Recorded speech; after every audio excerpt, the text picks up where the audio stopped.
Midday News is brought to you by Dogra Chemist. Get 15 to 60% discount on all medicines and surgical items. Visit Dogra Chemist, Airport Road, Jammu.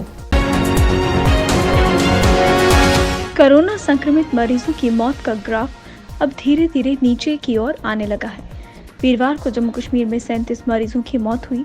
इससे पहले 4 मई को 37 मरीजों की मौत हुई थी। अब 23 दिन बाद फिर पहले जैसी स्थिति आई है। वहीं संक्रमितों की संख्या भी अब कम हो रही है।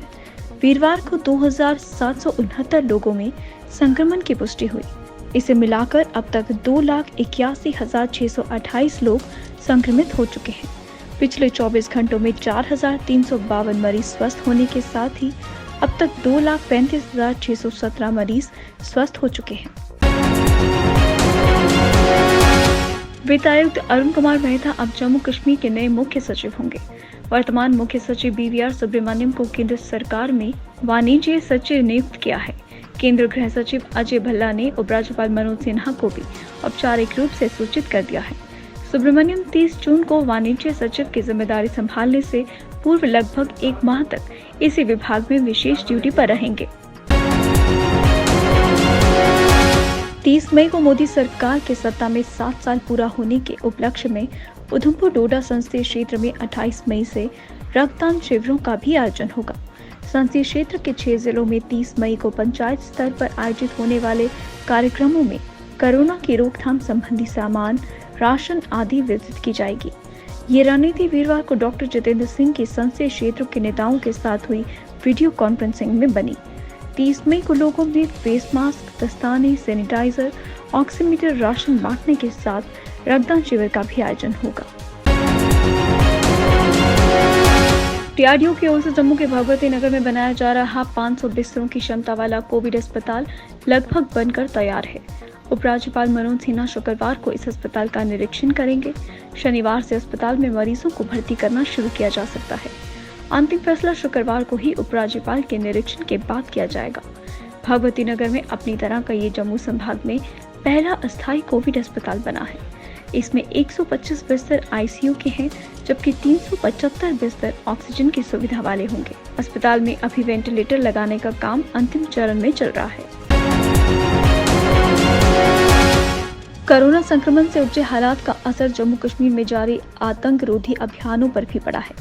इसकी पुष्टि खुद पुलिस महानिदेशक दिलबाग सिंह ने वीरवार को स्थानीय आतंकियों से सरेंडर की अपनी अपील को दोहराते हुए की है।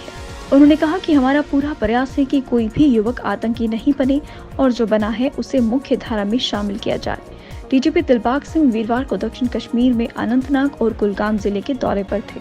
कोविड लॉकडाउन है, जो रिस्ट्रिक्शंस है उनको इम्प्लीमेंट एनफोर्स करने के लिए तैनाती जगह जगह पर है। थोड़ा फर्क पड़ा है, मगर इसका मतलब ये नहीं है कि हम लोग वो एरिया छोड़ करके दूसरी तरफ लगे हैं। आज भी ऑपरेशन निकल रहे हैं, अच्छे खासे ऑपरेशन निकल रहे हैं और इन ऑपरेशंस को और ज़्यादा तेज करने के लिए, स्टेप अप करने के लिए हम लोग आज जहाँ भी मीटिंग किए हैं, अनंतनाग में भी मीटिंग किए हैं। केंद्र शासित प्रदेश लद्दाख में पाकिस्तान चीन से लगती सरहदों की रक्षा कर रहे सैनिकों का हौसला बढ़ाने के लिए उप थल सेना प्रमुख लेफ्टिनेंट जनरल CP मोहंती वीरवार को 3 दिवसीय दौरे पर ले पहुंचे। जनरल मोहंती अगले 2 दिन लद्दाख के अग्रिम इलाकों का दौरा कर सेना की ऑपरेशनल तैयारियों का जायजा लेने के साथ फील्ड कमांडरों से सियाचिन ग्लेशियर व पूर्वी लद्दाख में वास्तविक नियंत्रण रेखा की मौजूदा चुनौतियों व उनका सामना करने के लिए उठाए जा रहे कदमों की जानकारी लेंगे। दक्षिण कश्मीर के अवंतीपुरा में जैश-ए-मोहम्मद के भर्ती मॉड्यूल को सुरक्षा बलों ने ध्वस्त कर दिया। इस कार्रवाई में जैश के 7 ओवरग्राउंड वर्कर दबोचे गए और आतंकी बनने जा रहे 6 युवकों को बचा लिया गया। पुलिस को खुफिया तंत्र से पता चला कि त्रल और चुरसू इलाके में आतंकियों ने कुछ स्थानीय युवकों को अपने कैडर में शामिल होने के लिए तैयार कर लिया है। सभी जैश के OGW के अलावा सरहद पार बैठे आतंकी सरगनाओं के साथ इंटरनेट मीडिया के जरिए लगातार संवाद बनाए हुए हैं। इन युवकों को चिन्हित करने के लिए पुलिस ने संदिग्ध तत्वों की निगरानी शुरू की। इससे पहले कि सभी युवक जिहादी बनने का ऐलान करते, पुलिस को उनके ठिकानों का पता चल गया। जो बनने वाले थे, विदिन जो है डे जो ज्वाइन करने वाले थे, मिलिटेंट से ज्वाइन करने और उनको हमने पकड़ के प्रिवेंट कर दिया है उस चीज़ से कि वो टेररिज्म न ज्वाइन कर पाए। उधमपुर में औद्योगिक क्षेत्र स्थित एक केमिकल फैक्ट्री में संदिग्ध परिस्थितियों में आग लग गई। राहत की बात रही कि आग से किसी प्रकार का कोई जानी नुकसान नहीं हुआ है। दमकल विभाग और वायुसेना के अग्नि मिशन दस्ते ने 6 घंटों तक मशक्कत कर आग पर काबू पा लिया। आग से हुए नुकसान का अभी तक आकलन तो नहीं हुआ है, मगर ये करोड़ों में बताया जा रहा है। पुलिस ने मामला दर्ज कर जांच और कार्रवाई शुरू कर दी है।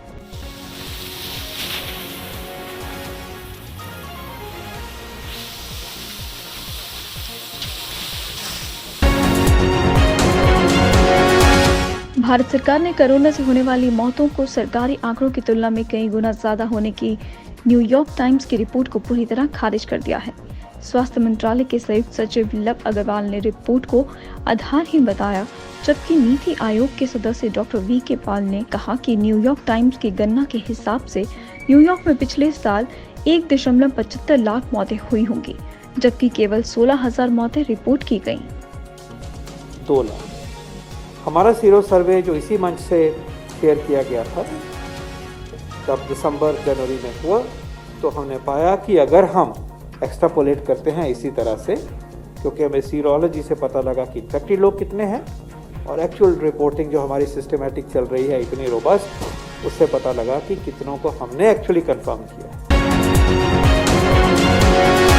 केंद्र सरकार ने साफ संकेत दिए हैं कि लंबे अरसे से भारतीय कानूनों को नजरअंदाज कर रहे इंटरनेट मीडिया को रास्ते पर आना ही होगा। व्हाट्सएप के बाद वीरवार को सरकार ने ट्विटर को भी सख्त चेतावनी देते हुए कहा कि अभिव्यक्ति की आजादी के मुद्दे पर लोगों को भटकाने के बजाय भारत के कानून का पालन करें। ट्विटर के आरोप को आधारहीन और गलत करार देते हुए सरकार ने कहा कि ट्विटर अपनी नाकामी छिपाने के लिए भारत की छवि को धक्का पहुंचाना चाहता है। ट्विटर एक इंटरनेट मीडिया इंटरमीडिएरीज है और उसे भारत के वैधानिक फ्रेमवर्क में दखलंदाजी का कोई हक नहीं है।